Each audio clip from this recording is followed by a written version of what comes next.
Bosco Ntaganda prendra la parole. L'ancien chef de guerre congolais devrait s'exprimer ce mercredi devant la Cour pénale internationale, et ceci près de 2 ans après l'ouverture de son procès. Au Mali, déjà 2 ans qu'a été signé l'accord pour la paix et la réconciliation. Le président du comité de suivi du dit accord a fait un point des avancées, ses propos à suivre dans ce journal.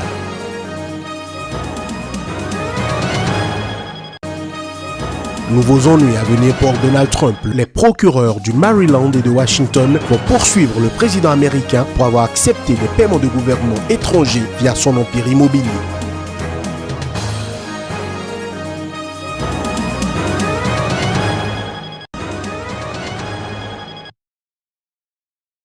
L'ancien chef de guerre congolais Bosco Ntaganda devrait prendre mercredi la parole devant la Cour pénale internationale. Alors que son procès s'est ouvert depuis bientôt 2 ans, il est le premier à s'exprimer pour son autodéfense. Après 64 jours d'audience consacrée à l'accusation, l'homme pourra ainsi raconter sa version des faits et son histoire. Jusqu'à présent, il faut dire que Ntaganda s'était seulement expliqué en plaidant non coupable, jurant n'être qu'un soldat, pas un criminel. À 43 ans, il est accusé de 13 crimes de guerre et 5 crimes contre l'humanité. Dans cet emballage, on retrouve meurtre, pillage, attaques contre des civils, viols et esclavage sexuel commis par ses troupes en 2002-2003 au nord-est de la République démocratique du Congo. L'accusation a présenté jusqu'au 16 février dernier 71 témoins, 1300 documents et 11 témoins experts comme éléments de preuve. Il faut dire que durant le procès, la procureure a également accusé Bosco Ntaganda de subornation de témoins, ce qui a conduit à des restrictions qui ont été imposées sur son accès à l'extérieur. S'il est jugé coupable, Bosco Ntaganda pourrait écoper d'une peine allant jusqu'à 30 ans d'emprisonnement ou la réclusion à perpétuité.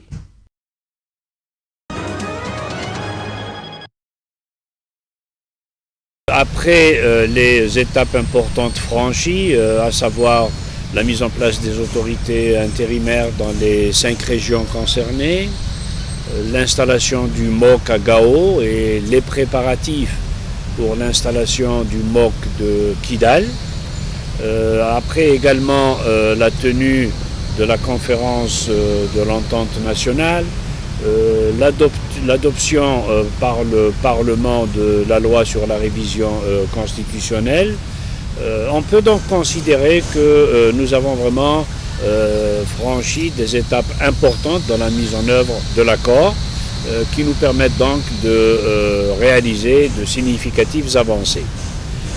Aujourd'hui, ce qui reste à faire, c'est d'assurer l'effectivité du fonctionnement des autorités intérimaires, d'une part, et d'autre part, de veiller à ce que l'ensemble des mécanismes sécuritaires, les MOC, les mécanismes opérationnels de coordination, soient mis en place le plus rapidement possible.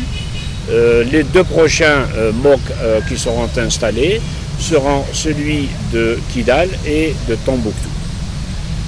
En ce qui concerne Kidal, les préparatifs sont en place. La MINUSMA a signé un accord avec la CMA concernant la libération du camp 1. Donc maintenant, la MINUSMA va prendre en charge la rénovation, la réhabilitation de cette bâtisse pour la mettre à la disposition des éléments du MOC dès que ceux-ci seront mobilisés. Ils sont des associations, des partis politiques, des syndicats, des leaders d'opinion, des artistes. Tous se sont retrouvés au sein de la plateforme Antesson touche pas à ma constitution pour former un bloc contre le référendum constitutionnel du 9 juin prochain. Les détracteurs du projet de révision de la constitution lui reprochent entre autres la violation de l'article 118 de la constitution qui interdit tout vote au moment où l'intégrité du territoire national est menacée et la concentration de pouvoir entre les mains du président de la République que lui confère le nouveau projet de constitution. Une loi faite pour créer un monarque selon les opposants. Le Mali est très divisé. Au nord, ça ne va pas. Au centre, ça ne va pas. Ce n'est pas le moment de la révision constitutionnelle. Elle est faite pour créer un monarque par la concentration de tous les pouvoirs dans les mains du président de la République. Donc on crée un monarque. S'opposer à la révision constitutionnelle en fédérant les énergies, toutes les intelligences pour une unité d'action, tel est désormais le leitmotiv de ce nouveau mouvement, la plateforme Antesson touche pas à ma constitution. Nous allons continuer à nous opposer à ça de la façon la plus démocratique, la plus républicaine possible. Pour mener à bien son combat, la plateforme va coordonner ses actions à travers tout le pays. Des cellules seront mises en place dans toutes les capitales régionales au niveau des cercles, des sous-préfectures et des préfectures à travers les représentations à ces niveaux de l'ensemble des associations, mouvements et partis politiques qui composent la plateforme. On va travailler au niveau de Bamako, au niveau des régions, au niveau des cercles jusqu'au niveau communal et également sur le plan international. La plateforme Antesson touche pas à ma constitution entend mener dans les plus brefs délais des actions concrètes afin que le non l'emporte le 9 juillet prochain.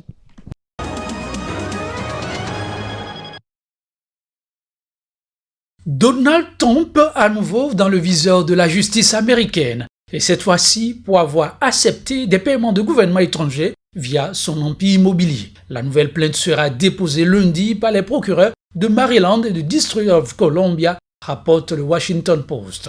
Le quotidien cite le procureur de Maryland expliquant que la dite plainte vise la non-séparation par Trump de ses intérêts personnels avec ses devoirs présidentiels. Parmi les éléments clés de l'affaire figure le Trump International Hotel ouvert l'an dernier par le président américain près de la Maison-Blanche.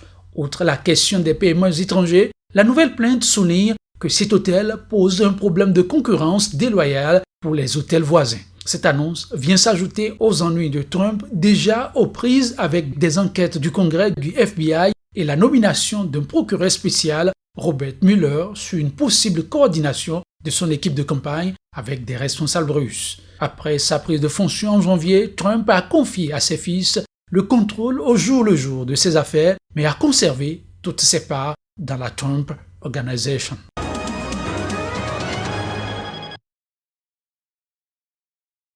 112 migrants clandestins entassés dans un camion ont été découverts et secourus dans l'état de Tabasco au Mexique. Parmi eux figurent 23 mineurs, dont 4 nouveau-nés. Originaires du Guatemala, du Salvador, du Honduras et de l'Équateur, ces clandestins voyageaient dans des conditions d'hygiène désastreuses à bord d'un véhicule de transport appartenant à une firme privée. Selon le parquet en charge de l'affaire, ils ont été découverts lors d'une inspection inopinée initiée parce que des voix venant de l'intérieur du véhicule avaient été entendues. Le conducteur du véhicule a été arrêté au cours de cette opération.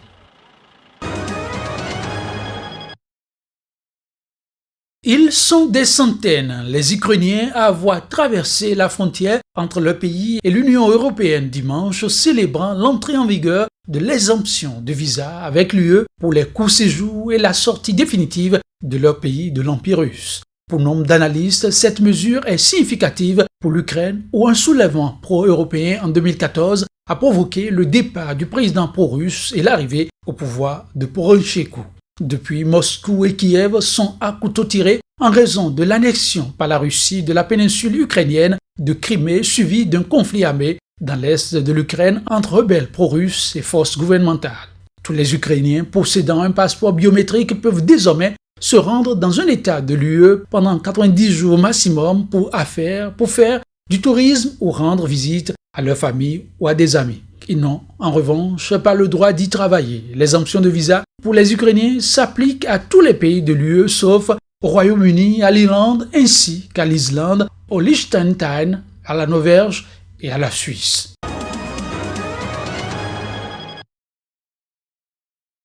Voici les fausses ceintures explosives que les 3 auteurs de l'attentat de Londres qui a fait 8 morts le 3 juin dernier ont utilisées.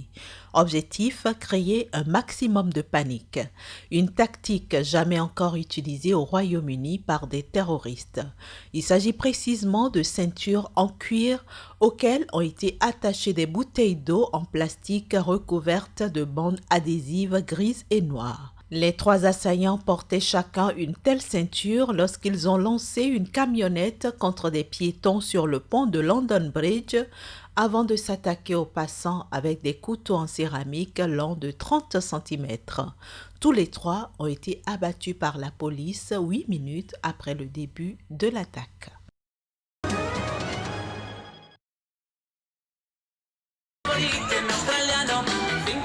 Les partenaires des États-Unis au sein du G7 ont promis dimanche de poursuivre leurs efforts pour protéger le climat. C'était à l'ouverture d'une réunion de 2 jours à Bologne où l'Américain Scott Prince s'est contenté d'un passage éclair.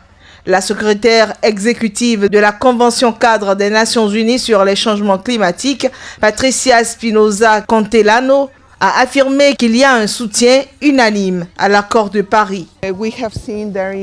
Comme nous l'avons vu, il y a vraiment un soutien unanime à l'accord de Paris. Et oui, nous avons tous pris acte avec regret de la décision prise par les États-Unis de se retirer de l'accord de Paris.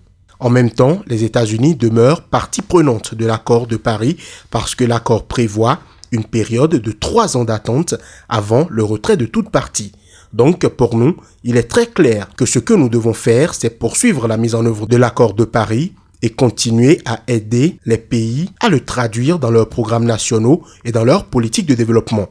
Ainsi, nous pouvons arriver à 2018 et faire une première évaluation de la situation actuelle qui leur permettra d'augmenter leur ambition et d'augmenter les objectifs qu'ils ont. Une petite manifestation très colorée et sonore a traversé les rues du centre de Bologne pour dire non aux politiques environnementales appliquées par les pays du G7.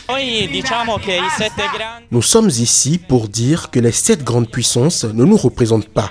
Nous voulons donner voix aux 7 milliards de personnes dans le monde qui ont des programmes politiques radicaux pour faire face aux conflits environnementaux. Ces jours-ci, à Bologne, nous avons présenté un catalogue écologiste, un programme en 10 points pour la transition vers un modèle de développement durable. Toute la semaine, à Bologne, des initiatives de la société civile ont également mis l'accent sur la défense du climat, de la croissance durable ou encore des océans.